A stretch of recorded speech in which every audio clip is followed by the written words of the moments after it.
Hi guys, welcome to PBTV, and today we are talking about shadow foam. So if you want all your airsoft loadouts and gear set up in a quite OCD manner, this is one of our staff's personal setups with his pistols, and he really likes how the shadow foam looked, so we have decided to get it in as a product. So, with that being said, there are obviously some safety features that we need to look at, and not only buying the foam, but you need to get the tools to be able to do it in a proper manner.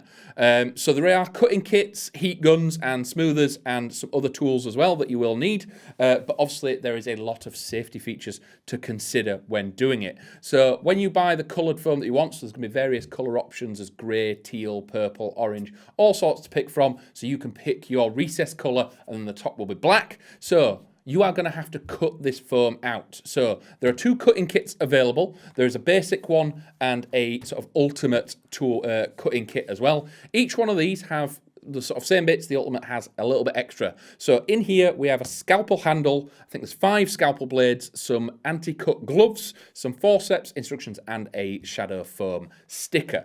In the other one we have the same items, but we also have an 18mm like snap-off blade, the one that slides in and out, a smoother. So a spinning smoother, which is this piece here that will come on to how that works shortly, and some repair glue, just in case you cut off a little bit too much, you can foam glue it back together and go from there. So with these, you are obviously using a scalpel, which is going to be extremely sharp. So at no point with this kit do you actually need to touch that blade whatsoever. So you can get the scalpel blade out, use the anti-cut gloves at all times whilst you're putting all the kit together or whilst you're actually cutting the foam. And then there is a set of forceps in here for you to hold that blade and snap it onto the handle. So there's no need to ever touch that blade. Even taking the blade off and putting it away into a sharps bin, that is how it's all done. And again, whilst you are cutting, whilst your hand's down, you can wear 1 or 2 gloves. Whichever hand is down on the foam and you are cutting, make sure you are wearing the anti-cut gloves that are in here because these blades are incredibly sharp. Once you have done that, once you have started cutting, the idea of this is the shadow foam comes in sort of layers. So you get the black layer on top, and then underneath that there is sort of 5 individual layers of the colour underneath. What you want to do is use the scalpel to trace around one of the items that you have, as we can see in here.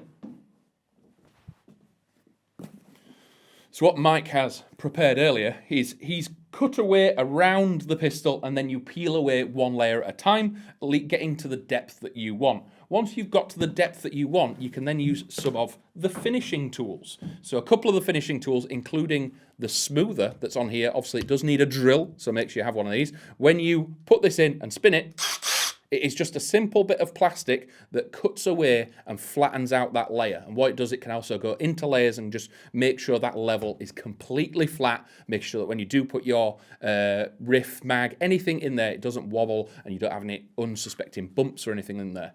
Other than that as well, we do have the hot foam finisher. So what this does as well is you're never going to get it 100% flat with the spinner. So what this does, a little bit of heat over the top, lets you melt down them sort of high bumps and low, and again, finishes it off really nicely. And then the other side of that is the hot foam finisher. So this is kind of like a soldering iron. It has multiple adapters on the end, but it also has a big long copper element there. So what that allows you to do is along the sides, all these vertical points that you have cut out, they're not going to be perfectly cut out the first time because you are ripping the foam. You can run it along that, and again, it smooths out that edge, takes any sort of scuff marks and anything that could get caught and rip and pull more foam out. It just finishes off that edge really, really nice. So those are the tools, and again, please follow all the safety instructions that are in there. And then when you're using the actual spinner, you will need a power tool as well. The results that allow you to you get from that. So again, this is another pistol that's been sorted out, and again, just looks like a simple pistol inside a case, and you can see all the finishing being done on different levels. So the actual handle goes further down than the rail and the receiver, so it is nice and smooth and fits flush. But then on a separate level, we have tracer unit, mags, and a torch, keeping it all nice and neat and ready to go at a moment's notice. On a larger scale, we also have a scar setup. So I'll put this on this way. And in here, we have a long scar setup again. What we've done here is we've put one of the MREX rails on, we have a riser, an optic, and what we've done on this side is we'll put all 3 mags in a single square. In the other example, you can see they'll all be separate. And again, with the battery over here as well, you can see multiple layers. So there's a deep section and a narrow section. So when you are putting things in, everything sits at the same level and it's all flush. As you can see with this one, it is the teal color. Nice and neat once in there, and you can see we've cut an extra hold out for the charging handle as well. All this doable with the tools that are available separately from the foam. Each one of these bits of foam comes in 2 layers as well, so you can, if you have something slightly deeper, just go a little bit more with it. So we'll then have a look at the tan version. So then we come on to the tan scar. This is using the grey shadow foam.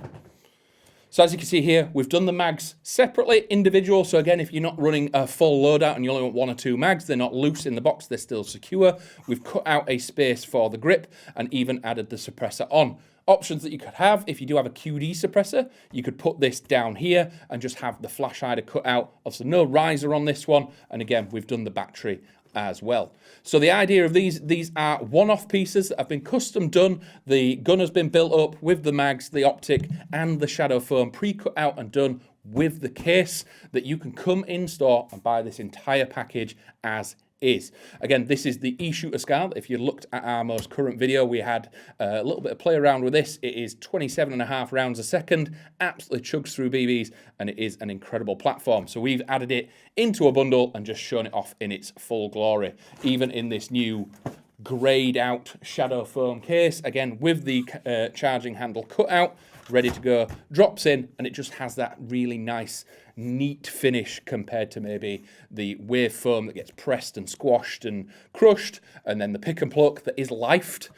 So shadow foam that we have at the moment is cut to size for our Hasta large and extra large cases currently. They're the only ones that we currently have preset cut for. If you want to buy a set of shadow foam and custom cut it to your case, by all means try, but make sure it is measured up properly, because they are all cut out with the wheel sections and the correct sort of curves and setup for the large and extra large Hasta rifle cases. So we hope you have enjoyed that, and it's something that you may be interested in. You can get your shadow foam now at patrolbase.co.uk. Various different colour options, as we've said, so you can pick the exact colour that you want to match your gear and loadout, and you can get all the cutting equipment, the finishers, the smoothers, and everything that you need to cut out your shadow foam to the exact spec that you require it for your loadout. So if that's everything for today, thank you very much for watching, and I'll see you in a bit. Bye.